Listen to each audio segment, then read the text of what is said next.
Assalamualaikum warahmatullahi wabarakatuh. Alhamdulillahi rabbil alamin, wassalatu wassalamu ala ashrafil anbiya'i wal mursalin wa ala alihi wa sahbihi ajma'in, amma ba'd. Syukur kepada Allah kerana kurniaan yang Allah kurniakan kepada kita amatlah banyak. Benarlah firman Allah Ta'ala, wa in ta'uddu ni'matallahi la tuhsuha. Kalau kamu nak hitung, maka kamu tak akan terhitung banyaknya. Sidang penonton yang dirahmati Allah, mutaakhir ini kita dikejutkan dengan pelbagai insiden, khususnya membabitkan isu jiwa dan nyawa, di mana kita dengar banyak kes bunuh diri yang berakar daripada kemeluk kehidupan. Fenomena seperti ini amat perlu ditelaah dan ditekuni, serta dengan kajian lebih terperinci apakah aspek sama ada peribadi, ekonomi, faktor keluarga, pelbagai bentuk yang lain yang memungkinkan sumbangan kepada tekanan yang melampau atau stres yang teramat. Justru dalam Al-Bayan pada kali ini kami tajukkan dengan jangan putus asa, berharaplah kepada Yang Maha Esa. Allah Subhanahu wa Ta'ala berfirman, wala tai'asu min rauhillah innahu la yai'asu min rauhillah illal qaumul kafirun. Jangan sekali-kali kamu berputus asa dari rahmat serta pertolongan Allah. Sesungguhnya tidaklah berputus asa dari rahmat dan pertolongan Allah kecuali mereka yang kufur. Al-Imam At-Tabari rahimahullah menyatakan, yakni Allah berfirman bahawa janganlah seseorang itu berputus asa daripada mengharapkan jalan keluar daripadanya, rahmatnya, dan janganlah ia bertindak memutuskan harapan kepada Allah, melainkan orang yang kufur, yang membantah kemampuan Allah untuk menciptakan apa yang dikehendaki.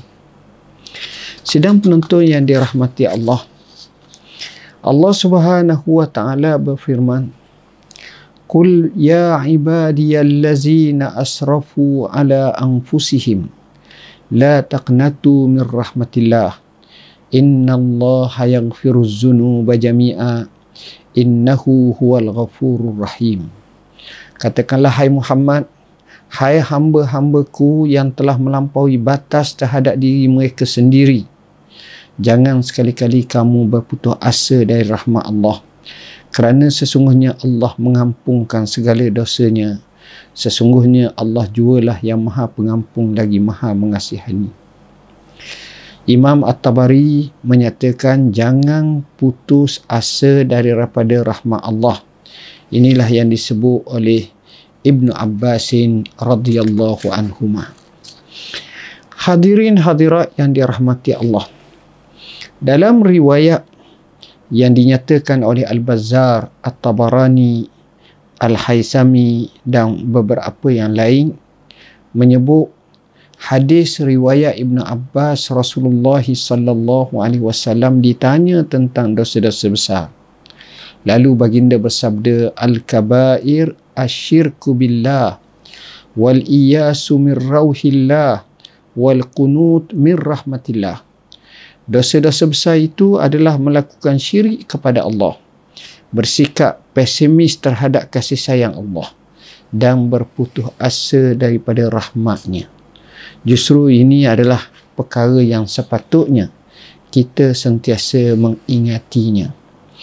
Dikukuhkan lagi sebagaimana kata Ibnu Mas'ud radhiyallahu an, katanya akbarul kabair al-isyraku billah wal amnu min makrillah wal qanutu min rahmatillah wal ya'su min rauhillah.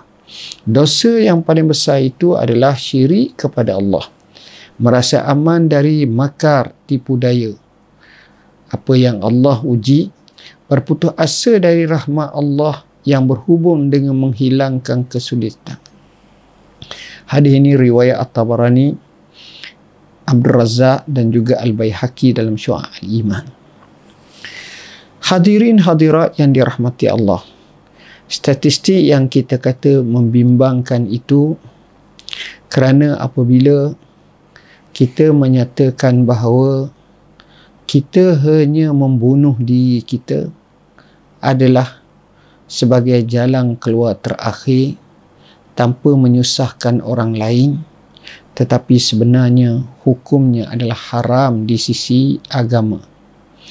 Firman Allah Ta'ala, وَلَا تُلْقُوا بِأَيْدِيكُمْ إِلَى التَّهْلُكَةِ. Janganlah kamu sengaja mencampakkan diri kamu dalam kebinasaan. Maknanya, apa-apa perkara yang menyebabkan kebinasaan kepada diri kita, wajib kita hindarkan.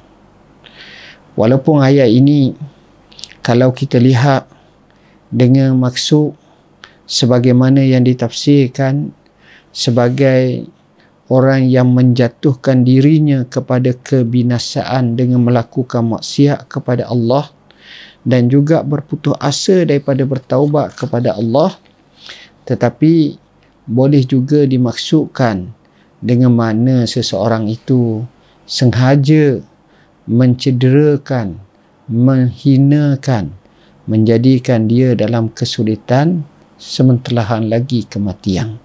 Al-ibratu bi'umumil lafzi la bi khususis sabab.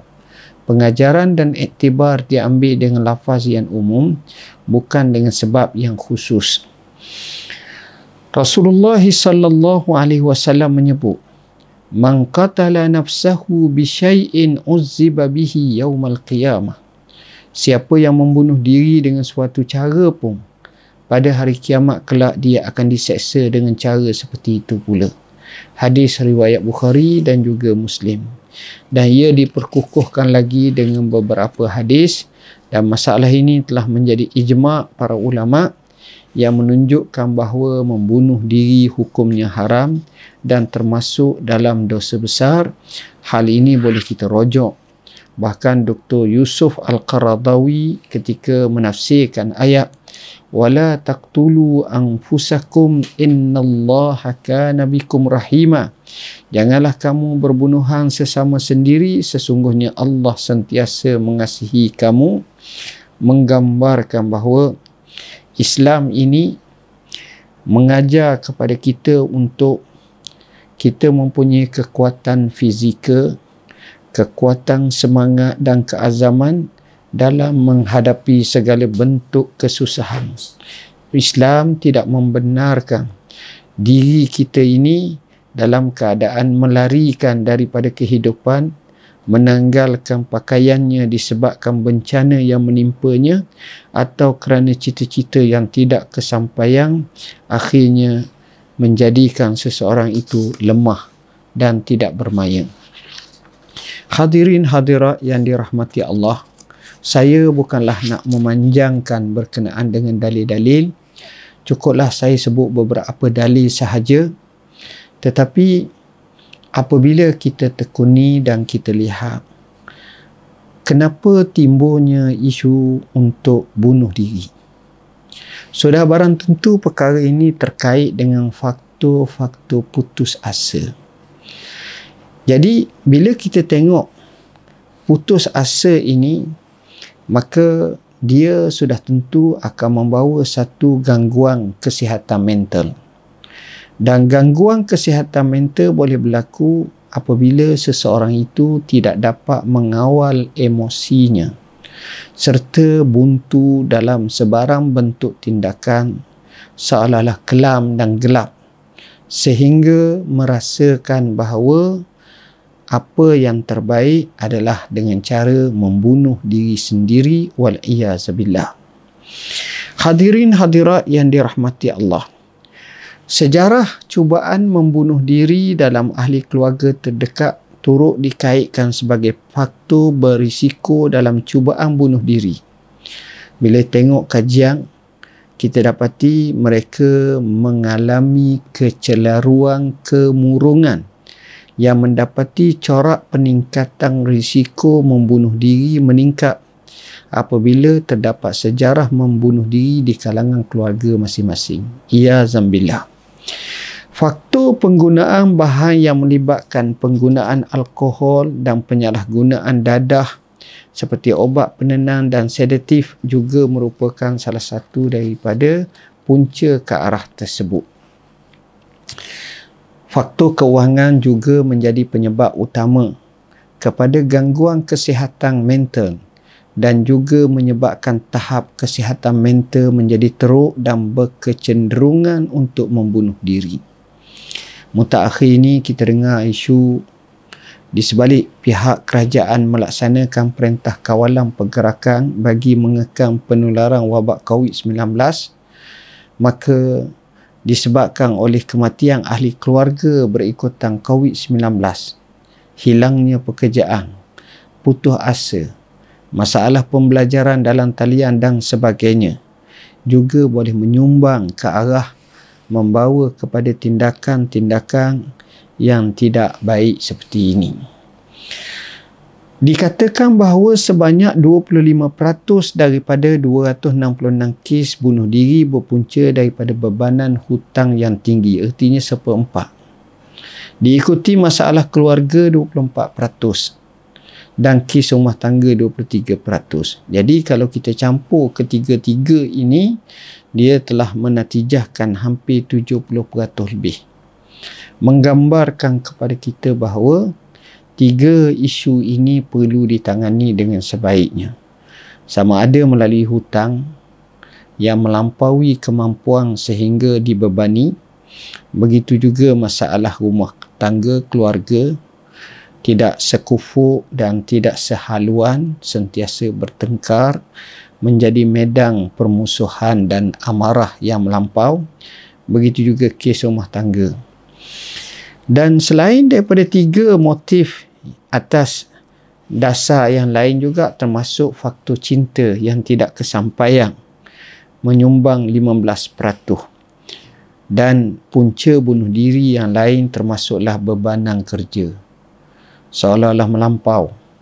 Begitu juga halusinasi, mental, media massa serta dadah yang direkodkan sebanyak 13%. Ini antara penyumbang ke arah sanggup melakukan pembunuhan diri sendiri. Manakala pada 1 Julai 2021, akhbar melaporkan data daripada PDRM, hasil siasatan mendapati 3 punca utama bunuh diri adalah masalah keluarga, tekanan perasaan dan kewangan. Dengan cara bunuh diri yang kerap dilakukan adalah gantung diri, terjun bangunan, minum racun dan seumpamanya. Ya zambillah. Adapun Pertubuhan Kesihatan Sedunia WHO menyebut bahawa bunuh diri berada di antara 10 penyebab utama kematian di dunia. 10 penyebab utama kematian. Dan penyebab kedua kematian bagi mereka yang berumur 15 hingga 29 tahun. Dan menurut laporan daripada Pertubuhan Kesihatan Dunia juga, dianggarkan lebih 800,000 orang di seluruh dunia membunuh diri setiap tahun, hampir 1 juta. Ini bersamaan satu kematian akibat bunuh diri setiap 40 saat. Manakala bagi setiap satu kes kejadian bunuh diri, terdapat kira-kira 25 kes cubaan bunuh diri. Ini adalah satu angka yang agak membimbangkan. Kalau kita rujuk di Malaysia kita, mula pada tahap membimbangkan perlu diatasi dengan segera. Berdasarkan pungutan data Pusat Registri Bunuh Diri Kebangsaan Malaysia, sekurang-kurangnya 2 orang bunuh diri pada setiap hari dengan kadar purata 60 orang dalam tempoh sebulan. Dalam perkembangan semasa berdasarkan statistik juga, sehingga 30 Oktober tahun 2020, iaitu pada ketika PKP 10, sebanyak 266 kes bunuh diri telah dilaporkan. Hal ini menunjukkan kenaikan mendadak sebanyak 20% dari tahun 2019 yang telah mencatatkan angka 188. Berkenaan dengan angka ini, tuan-tuan, saya tidaklah nak memanjangkan sangat. Kecuali saya juga nak sebut bagaimana cara kita menghalang atau kita cuba untuk menyelesaikan isu bunuh diri ini. Kalau kita kaji, kita dapati bahawa ada 6 aspek yang perlu diberi perhatian utama. Antaranya tekanan kewangan, dan ini banyak berlaku. Keganasan rumah tangga, penyalahgunaan dadah dan alkohol, individu terasing daripada sokongan sosial, akses kepada kaedah bunuh diri, sebaran berita bunuh diri secara tidak bertanggungjawab di media dan media sosial. Jadi kalau 6 aspek ini kita boleh beri perhatian, sebahagian punca asas dapat dibendung, insya-Allah. Sebagai contoh, jaringan keselamatan ekonomi menyeluruh dapat membendung tekanan keuangan yang boleh mendedahkan seseorang kepada rasa putus asa dan terbeban.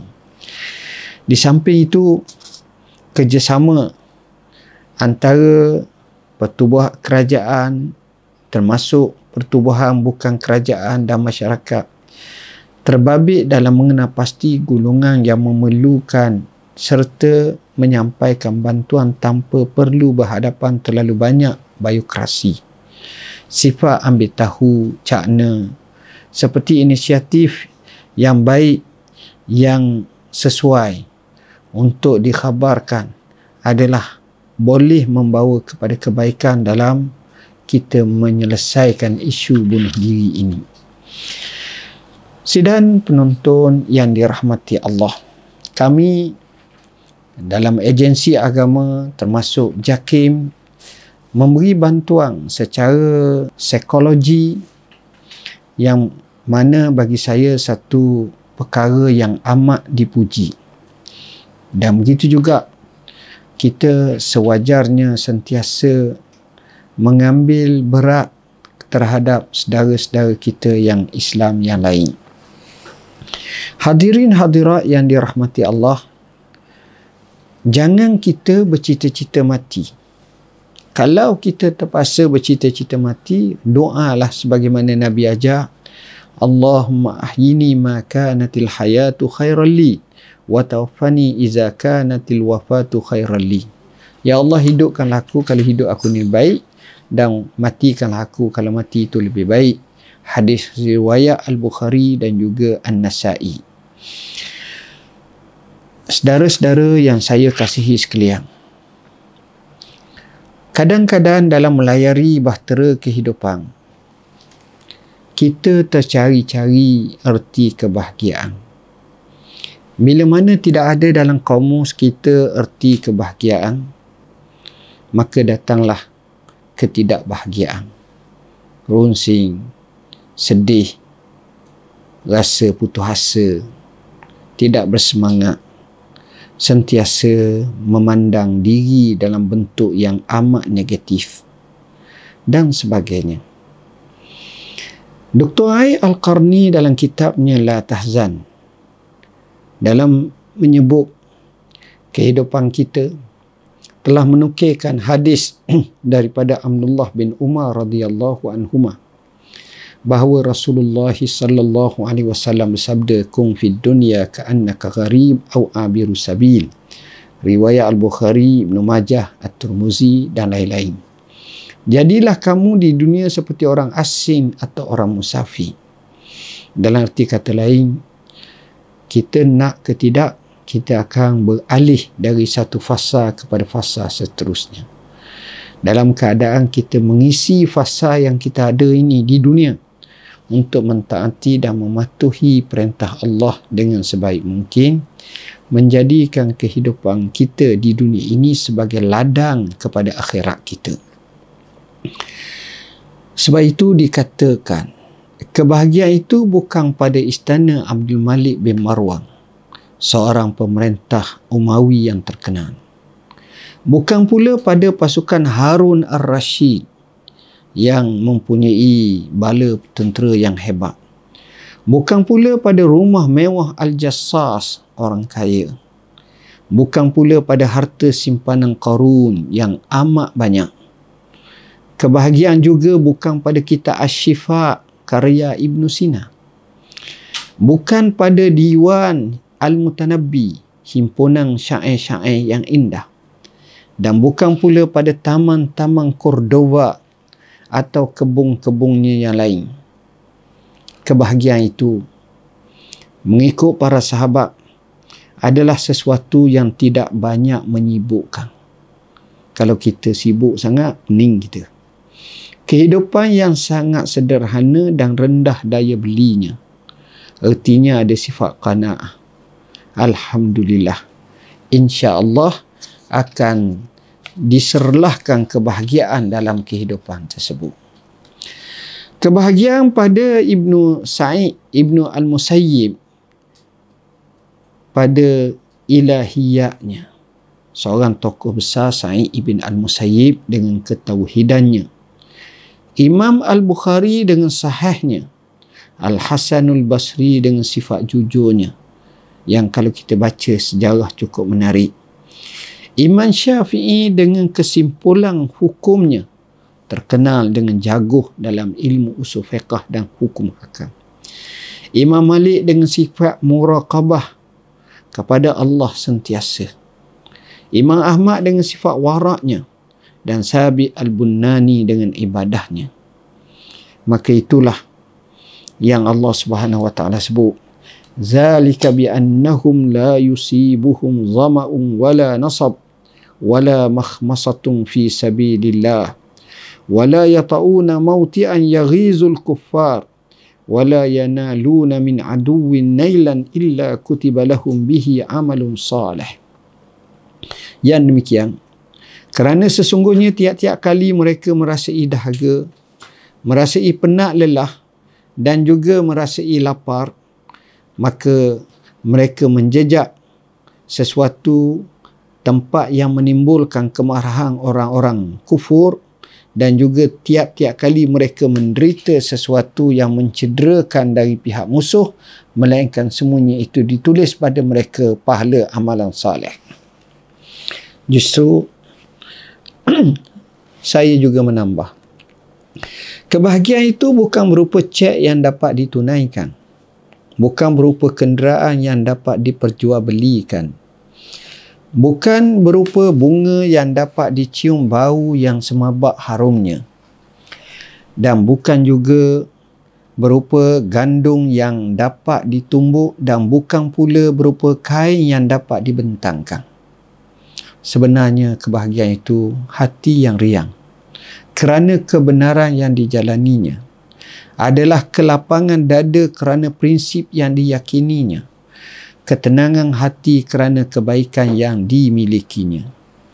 Anggapan kita bahawa apabila kita memiliki harta yang banyak, kemewahan dalam rumah, berlimpah ruah sesuatunya, serta dipenuhi semua bentuk kemudahan, ketenangan, kekayaan, maka kita yakin hal-hal yang disukai dan diminati kita akan bahagia, senang, gembira dan hidup kaya. Sebenarnya itu adalah tidaklah tepat. Akan tetapi justru mereka juga boleh jadi membawa jiwa yang resah, tertekan dan hanya menambah masalah sahaja. Kerana bagaimana sesuatu itu pasti membawa keresahan, kesusahan dan kos yang mesti dibayar untuk mendapatkannya.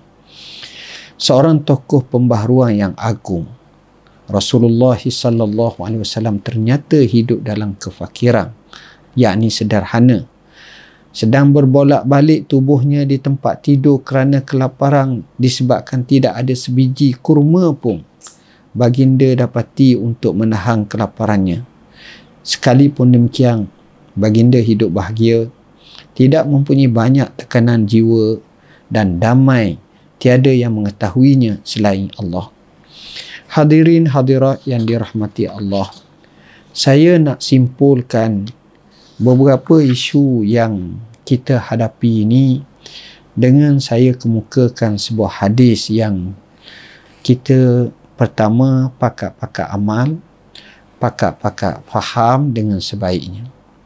Satu hari, sebagaimana riwayat daripada Abu Sa'id Al-Khudri, Rasulullah sallallahu alaihi wasallam dia masuk masjid, dia tengok seorang Ansar.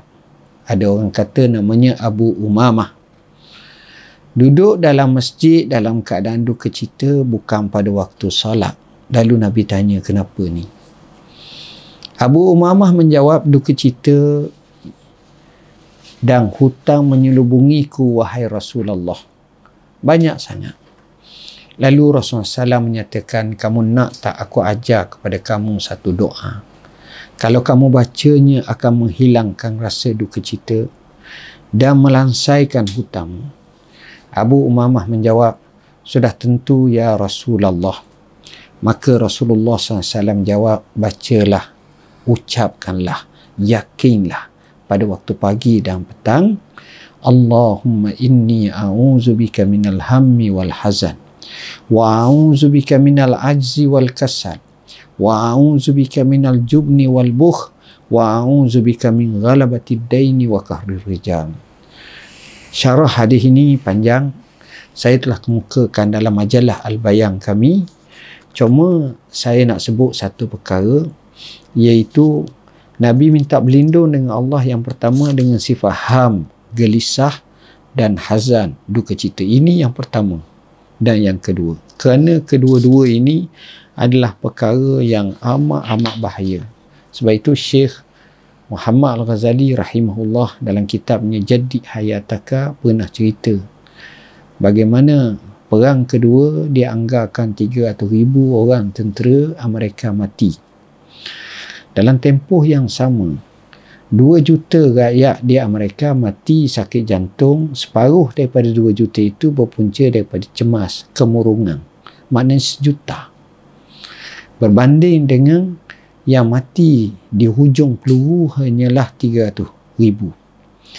Untuk menyelesaikan masalah alham ini, salah satunya kita banyak menyebutkan la haula wala quwwata illa billah.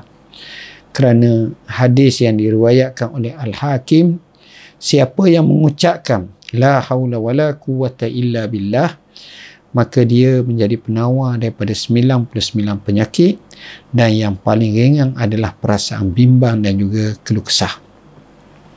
Al-Imamul Ghazali menyatakan bahawa terdapat 4 penyebab kesedihan. Keinginan dan yang berlebihan dan melampau kepada sesuatu. Kehilangan sesuatu yang kita miliki, terlalu memikirkan masa depan, merasa bersalah kerana melakukan perkara keburukan. Jadi, sebaik-baiknya kalau kita pandukan daripada ayat Al-Quranul Karim, maka kita akan rasa dapat menolak perkara ini. Tuan-tuan dan puan-puan yang dirahmati Allah, saya sebenarnya mencadangkan beberapa perkara. Pertama, kita kena faham, tidak ada satu masalah pun melainkan itu adalah sifat manusia. Allah sendiri menyebut allazi khalaqal mauta wal hayata liyabluwakum ayyukum ahsanu amala. Allah yang menciptakan kehidupan, kematian dan kehidupan untuk uji kamu, siapa di kalangan kamu yang paling baik amalannya. Jadi poinnya ialah manusia ini selama mana ditaklifkan akan ada punya masalah dan ujian. Ada orang diuji dengan fakir, miskin, kewangan. Ada orang diuji dengan ketenangan, kejayaan. Ada orang diuji dengan kekayaan. Ada orang diuji dengan keluarga. Semua diuji. Jadi yang paling penting, kita sentiasa bermuhasabah, sentiasa reda, sentiasa sabar, sentiasa syukur. Bergabung semua perkara ini, maka kita menjadi orang mukmin yang ajaib. Sebagaimana hadis Nabi, ajaban li amril mu'min inna amrahu kullahu khair wa laysa zalika illa lil mu'min in asabathu sarra syakar fakana khairul lah wa in asabathu darra sabar fakana khairul lah wa laysa zalika illa lil mu'min. Pelik orang iman, orang beriman, semuanya baik belaka. Kalau dia dapat kenikmatan, dia syukur. Kalau dia diuji, dia sabar. Maka yang demikian itu baik bagi kedua-duanya dan tidak berlaku kecuali orang beriman. Keduanya, setiap sesuatu ada penyelesaiannya. Kita dikalahkan oleh hutang. Saya sengaja sebut hadis Abu Umamah. Tapi di masa kini, kita ada AKPK. kita ada di bawah pilihan negara, kita ada mereka yang handal dalam menguruskan keberhutangan. Kita minta pandangan orang-orang yang tepat padanya, macam mana untuk mengendalikannya. Banyak orang yang berhutang, akhirnya dia dapat keluar daripada hutang kerana dia ada strategi bagaimana menyusun dalam pembayaran hutang. Yang ini bagi kita berat, tapi sebenarnya kalau kena cara dan gayanya, dia menjadi tidak berat. Keduanya, kita sebagai ahli keluarga sentiasa alert dengan keluarga masing-masing. Tengok anak menantu, tengok keluarga, tengok cucu, macam mana nak selesai. Begitu juga kadang-kadang masalah rumah tangga. Rumah tangga ini yang pertama sekali kita bina, kukuhkan dengan ilmu pengetahuan agama. Kita tambahkan juga dengan sentiasa membawa anak isteri ke masjid, ke surau, ke majlis ilmu. Kita bangun di tengah malam, kita berdoa. Kita bina hubungan dengan kejujuran dan keikhlasan. Maka insya-Allah kita akan rasa ramuan kehidupan begitu seronok sebagai suami, sebagai isteri, sebagai ibu, sebagai bapa, sebagai anak, sebagai cucu. Ketiganya, kadang-kadang kita tengok permasalahan adalah kita meletakkan tekanan. Kadang-kadang orang itu dia tak mampu menerima tekanan. Maka di situ kita kena faham setiap sesuatu ada penyelesaian. Tidak semestinya tekanan tersebut menyebabkan kita tak boleh nak buat apa-apa. Mesti kita kena cari jalan penyelesaiannya. Jalan penyelesaian itulah yang seterbaiknya apabila kita tahu seorang itu ada ilmu, ada pengalaman yang mengarifkan kehidupannya, orang yang baik yang akan memberi buah fikiran yang baik, akhirnya membawa kepada kebaikan padanya. Sebenarnya saya tidak nampak apa yang kita kata bahawa kita mesti melakukan perbuatan bunuh diri. Saya banyak kali, hampir setiap tahun, pergi ke penjara-penjara, utamanya di Kajang, di Sungai Buloh dan di beberapa tempat yang lain. Dan saya biasa bertemu orang yang hendak dihukum gantung dalam penantian yang dipanggil sebagai banduan akhir. Apa yang saya pelajari daripada kehidupan mereka, mereka bersemangat untuk terus hidup. Mereka bersemangat berdoa kepada Allah. Tapi kita terbalik dengan tekanan, kita bersemangat untuk menuju cara yang tidak syar'i. Tuan-tuan, mati bukan penamat. Mati adalah permulaan hakikat sebenar, episod kita akan dibalas. Kalau baik, maka baik. Kalau tak baik, maka tak baik. Sebagaimana yang kita sebut dalam hadis yang banyak. Justru penamat yang salihah membawa kepada kehidupan yang permulaan yang salihah di alam barzakh, alam akhirat. Justru kalau kita faham cara macam itu, kita cuba menjadikan masaan yang kita punya 30-40 tahun, 50-60 tahun, 70-80 tahun sebagai untuk kita memeriahkan hidup kita dan mengimarahkan hidup kita dengan ketaatan, kepatuhan kepada Allah sebanyak mungkin. Maka kita bahagia di dunia, kita juga bahagia di akhirat. Jangan lupa kita doa, Rabbana atina fid dunya hasanah wa fil akhirati hasanah wa qina azabannar. Jangan lupa kita doa, Rabbana hablana min azwajina wa zurriyatina qurrata a'yun waj'alna lil muttaqina imama. Dan kami sendiri telah menyebut dalam buku doa kami, tuan-tuan boleh baca dalam buku ini, banyak kisah-kisah yang kami sebut. Inilah doaku, menggambarkan jawapan dalam kehidupan kita. Di samping bergantung kepada Allah, berdoa kepada Allah, dan juga kita berusaha. Agensi-agensi di bawah kami, khususnya dalam bahagian agama, sentiasa memberi ruang dan peluang dengan membantu mereka, dan mereka boleh hubung dan kita akan cuba bantu. Alhamdulillah, Yang Amat Berhormat Perdana Menteri Malaysia telah melancarkan apa yang dipanggil sebagai pelang pemulih dengan memberi banyak bantuan demi bantuan, sama ada one off. Dan perkara ini kalau kita boleh tanya kepada mereka yang tahu caranya, insya-Allah ada bahagian-bahagian kita. Begitu juga kawan-kawan kita, masyarakat kita, ahli jemaah kita masjid surau insya-Allah sedia untuk membantu. Jangan jadi tekanan itu sebagai satu tindakan yang tidak tepat dalam kehidupan kita, akhirnya merugikan kehidupan kita. Akhir kalam, marilah sama-sama kita menginsafi.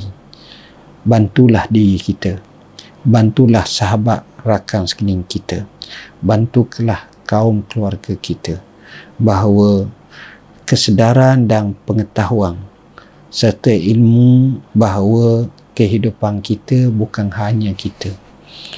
Saya rasa bahawa kalau saya bunuh diri, selesai semua. Tidak. Anak kita, isteri kita, ibu bapa kita, keluarga kita, semuanya itu perlu kita ambil kira. Sementelahan lagi agama kita, perintah Nabi kita dan Tuhan kita yang menegah sama sekali daripada kita bersikap membunuh diri. Cuba kita fikir. Kadang-kadang kita rasa kita amat buntu. Tapi sebenarnya jawapannya amat mudah. Apabila kita tengok mereka yang dapat keluar daripada kemeluk ini dengan jawapan, sama ada sikapnya, semangatnya, jiwaannya, maka penyelesaiannya adalah cukup baik. InsyaAllah satu masa nanti saya akan ulas dengan lebih panjang lagi pelbagai isu-isu dan jawapannya. Mungkin saya akan pendekkan dan saya akan tumpu satu persatu supaya jawapan lebih kemas dan terarah untuk kita selesaikan masalah. Kita ambil satu masalah, kita selesaikan. Kita ambil satu masalah, kita selesaikan. InsyaAllah. Sekadar itu, aku qauli hadza wa astaghfirullahal azim li wa lakum. Wassalamualaikum warahmatullahi wabarakatuh.